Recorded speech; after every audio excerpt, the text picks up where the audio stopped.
श्री शिवाय नमस्तु भयम। दोस्तों, जैसा कि आप सभी लोग जानते हैं कि 22 मई 2026 यानी शुक्रवार को पड़ रही है पुरुषोत्तम महीने की ज्येष्ठ शुक्ल पक्ष दुर्गाष्टमी व्रत। और दोस्तों, ये वह तिथि है जो पुरुषोत्तम मास में पड़ने वाली सबसे बड़ी तिथि है, क्योंकि ये शुक्रवार के दिन पड़ रही है और इसका बहुत ही बड़ा और विशेष महत्व होता है। पूज्य गुरु जी ने कहा है कि अगर कभी भी मौका लग जाए और पुरुषोत्तम महीने की दुर्गाष्टमी तिथि शुक्रवार को पड़ जाए तो आप लोगों 11 चावल के दाने का उपाय तो अवश्य ही करना चाहिए। इन दोनों का संयोग बहुत ही कम आता है। इसी के साथ में गुरु जी ने अपने शिव पुराण कथा में बताया है कि इस दिन आपको 11 चावल दाने का उपाय तो आपको अवश्य ही करना चाहिए, क्योंकि ऐसा दिन पूरे साल में सिर्फ एक ही बार आता है। और दोस्तों, आप सभी लोग जानते हो कि शुक्रवार दुर्गाष्टमी तिथि का अगर सबसे बड़ा कोई उपाय है तो वह 11 चावल के दाने वाला उपाय है। तो दोस्तों, इस शुक्रवार दुर्गाष्टमी तिथि के दिन आप लोगों को इस 11 चावल दाने वाले उपाय को जरूर करना है। बहुत सारे लोग होंगे जिन लोगों ने इस उपाय को ना किया हो, मतलब पूरा साल निकल गया, उन्होंने किसी भी दिन इस 11 चावल के दाने वाले उपाय को ना किया हो। पर दोस्तों, आपके पास एक आखिरी मौका बचा हुआ है, जो कि 22 मई शुक्रवार दुर्गाष्टमी तिथि के दिन है। तो इस दिन आप लोगों को इस वाले उपाय को जरूर कर लेना है। भले ही आप पूरे महीने भर इस उपाय को ना किया हो, पर अगर आपने इस पुरुषोत्तम महीने की दुर्गाष्टमी तिथि के दिन अगर इस वाले उपाय को कर लिया तो आपको इस उपाय को करने का वह फल मिलेगा जिसकी आपने कभी कल्पना भी नहीं करी होगी। इसीलिए आप लोग इस वाले उपाय को एक बार जरूर कर लेना है, ताकि आप लोगों के हाथ से यह मौका ना जा सके और आपको इस उपाय को करने का फल मिल सके। दोस्तों, यह उपाय पंडित जी ने अपनी अभी की ही श्री शिव महापुराण की कथा में बताया है। जी, इस उपाय को आज हम आपको बहुत अच्छे से समझाने वाले हैं। इस वीडियो को देखने बाद इस उपाय को समझने के लिए आपको कोई और वीडियो को देखने की जरूरत नहीं पड़ेगी। तो चलिए दोस्तों, उपाय को शुरू करते हैं। देखिए, ये इस पुरुषोत्तम महीने के शुक्रवार दुर्गाष्टमी तिथि के दिन ये इतना खास होता है, इतना महत्वपूर्ण होता है देखा गया है। कभी कभी बड़े बड़े पूजा पाठ अनुष्ठान से जो मनोकामना पूर्ण नहीं होते, वो पुरुषोत्तम महीने के शुक्रवार दुर्गाष्टमी तिथि के दिन एक छोटे से उपाय करने से ही आपकी मनोकामना पूर्ण हो जाती है। और बहुत सारे लोग इस उपाय को किया भी है और उनको इस उपाय को करने का फल भी जरूर मिला है। अगर आप लोग भी इस उपाय को करना चाहते हैं तो आप इस उपाय को पहले अच्छे से समझ लेना, सुन लेना, उसके बाद करना। आपको इस उपाय का फल जरूर मिलेगा। और इस उपाय को कर लेने से आपके घर में चाहे किसी भी प्रकार की दुख और समस्या क्यों ना चल रही हो, आपको उसका कारण भी नहीं पता है कि भाई ये समस्या किसका कारण से चल रही है, उसका भी कुछ कारण हो सकता है, जैसे पितृदोष हो सकता है या किसी भी तरह का मंगल दोष भी हो सकता है। तो इस दिन आप लोगों को ये वाला उपाय कर लेना है।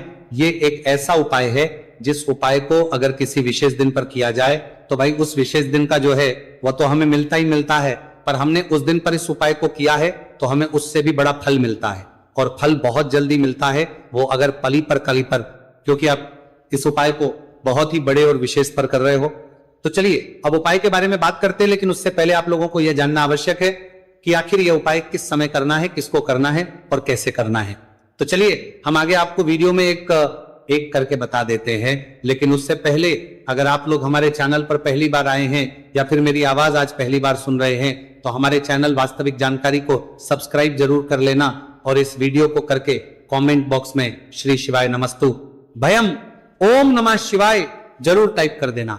तो दोस्तों, इस 11 चावल के दाने वाले उपाय को हमें इस शुक्रवार दुर्गाष्टमी तिथि के दिन कैसे करना है, किसको करना है, किस समय करना है और कहां पर करना है, ये सारे सवालों के जवाब आपको इस वीडियो में मिल जाएंगे। और जो ये वीडियो देखेगा भाई, उसको 11 चावल के दाने वाला उपाय जरूर करना चाहिए, क्योंकि इस दिन एक चावल के दाने का बहुत ही बड़ा और विशेष महत्व होता है। और जब बात आ जाए 11 चावल के दाने की, तो ये सोने पर सुहागा वाली बात हो जाती है और ये एक बहुत ही बड़ा उपाय हो जाता है इस शुक्रवार दुर्गाष्टमी तिथि का। तो अब दोस्तों, इस 11 चावल के दाने वाले उपाय को आखिर करना किसको है, सबसे पहले हम लोग वो बात जान लेते हैं। तो देखो, घर की जो बड़ी माताएं बहनें होती हैं, उन माताओं बहनों में से कोई भी एक बड़ी माता बहन इस वाले उपाय कर सकती है। और दोस्तों अगर आप चाहे तो अपने घर में से सभी सदस्यों को भी इस उपाय को करवा सकते हैं। अगर किसी व्यक्ति की खुद की कोई मनोकामना है, खुद की कोई दुख और परेशानी है जो कि वो अपने लिए ही करना चाहता है, इस वाले उपाय को तो वो खुद अपने लिए भी कर सकता है। बाकी अगर कोई घर में से ऐसा है जो कि अपने पूरे घर परिवार की सुख और शांति के लिए ये वाला उपाय करना चाहता है तो भाई वो भी कर सकता है, उसमें भी कोई दिक्कत वाली नहीं है। कहने का मतलब यह है कि इस उपाय को हर एक सदस्य भी कर सकता है और पूरे घर परिवार के सदस्य के लिए घर की बड़ी माताओं बहनों में से कोई एक माता बहन भी कर सकती है। माताएं बहनें अगर घर में उपस्थित ना हो या वो ये वाला उपाय ना कर पा रही हो तो फिर घर का कोई बड़ा सदस्य भी इस 11 चावल के दाने वाले उपाय को कर सकता है, चाहे फिर वो पुरुष ही क्यों ना हो, उसमें कोई भी दिक्कत वाली बात नहीं है। अब दोस्तों इस 3 बल के दाने वाले उपाय को हमें करना कहां पर है? हमें इसे शिव जी के मंदिर में जाकर करना है। बहुत सारे लोग प्रश्न करते हैं हर एक उपाय को करते समय क्या हम इस उपाय को घर पर कर सकते हैं? तो इस वाले उपाय को आप घर पर नहीं कर सकते हो। इस वाले उपाय को करने के लिए आपको शिव जी के मंदिर ही जाना पड़ेगा। उसके बाद में दोस्तों जो अगला प्रश्न निकल कर आता है वह यह आता है इस उपाय को लेकर कि आखिर इस उपाय को हमें किस समय करना है, सुबह के समय करना है कि शाम के समय करना है? तो देखो इस वाले उपाय को आप लोग सुबह के समय भी कर सकते हो और शाम के समय प्रदोष काल में भी कर सकते हो।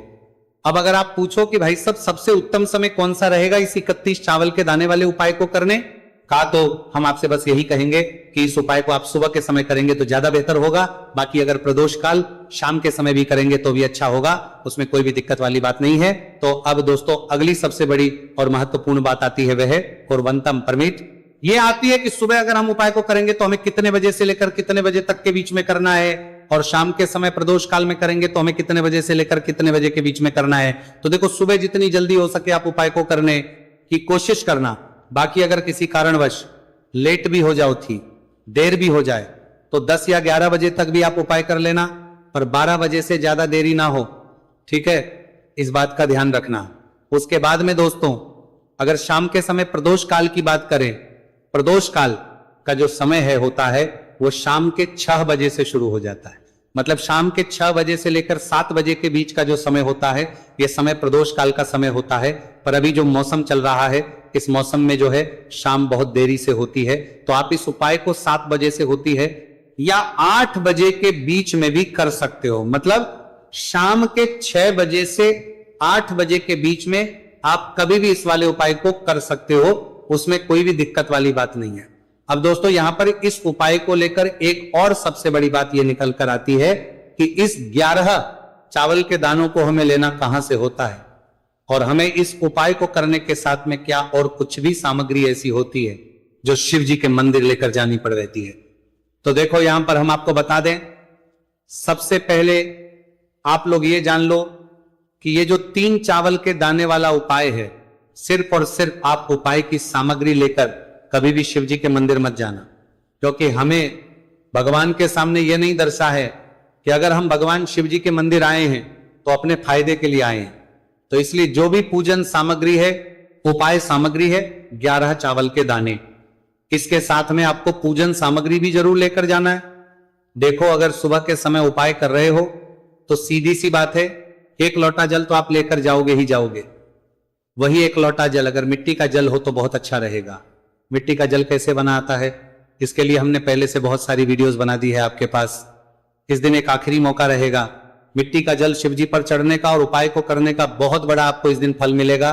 तो इसीलिए इस दिन हो सके तो भाई मिट्टी का जल चढ़ाना तो अपने साथ में कम से कम 1 लोटा जल तो आपको लेकर जाना ही जाना है।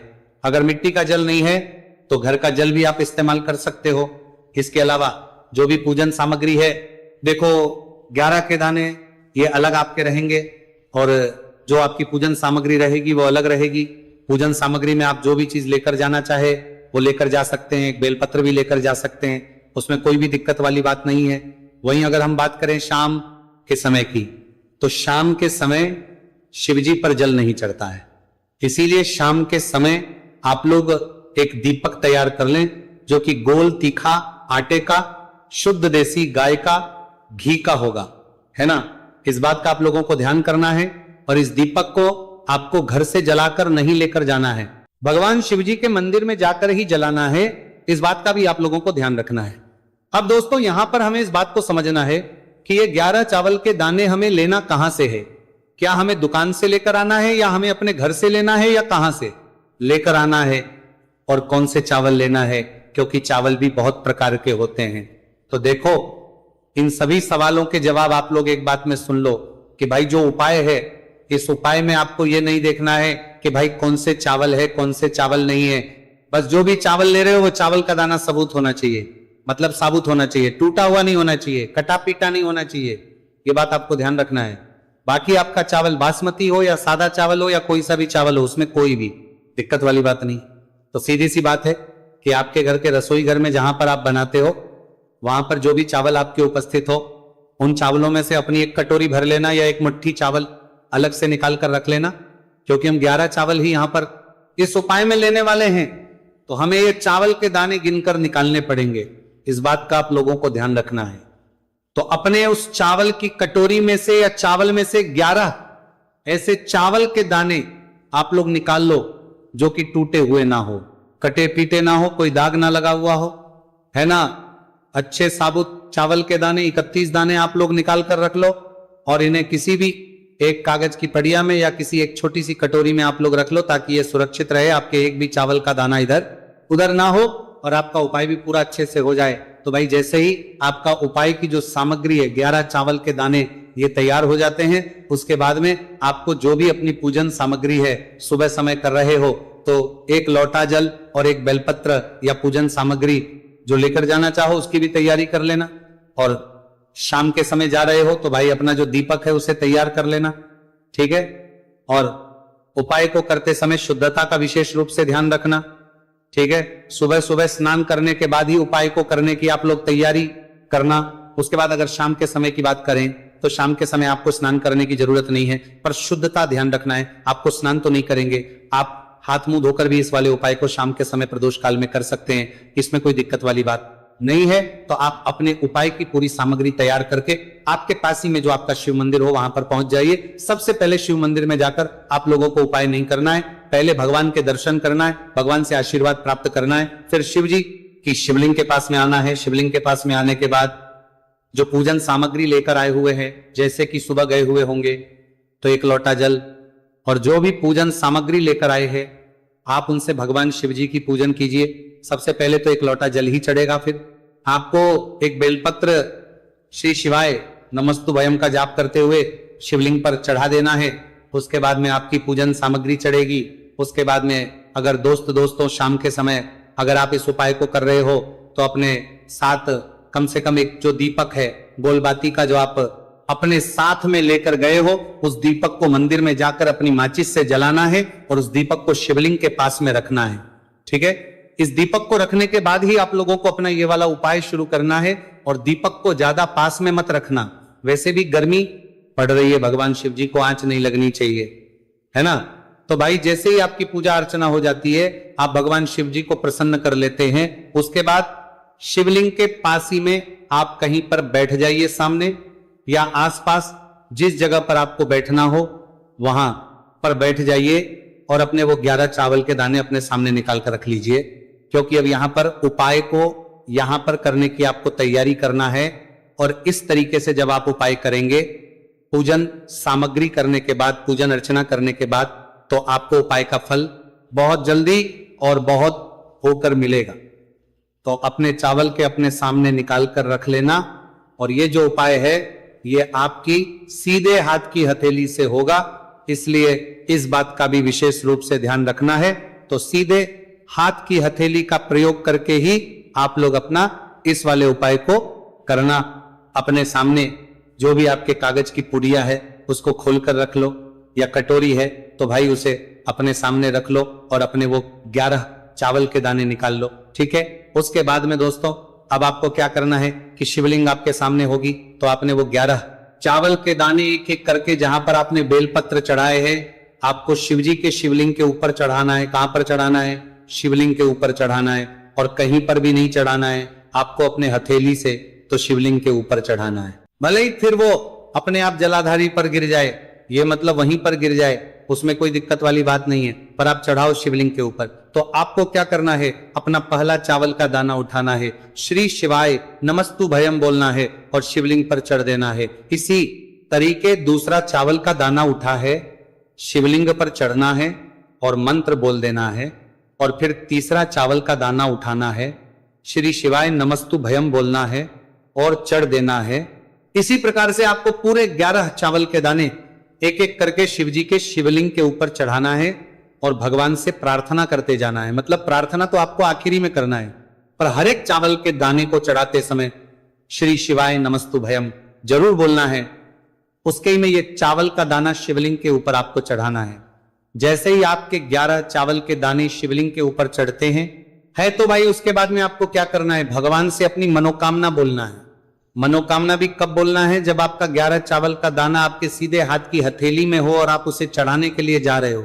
श्री शिवाय नमस्तु भयम बोलकर उस आखिरी चावल के दाने को शिवलिंग के ऊपर चढ़ा देना, भगवान से फिर अपनी वो मनोकामना बोल देना जिस मनोकामना के लिए आप लोग अपना ये वाला उपाय कर रहे हो, जिस भी दुख और परेशानी के लिए आप लोग अपना ये वाला उपाय कर रहे हो।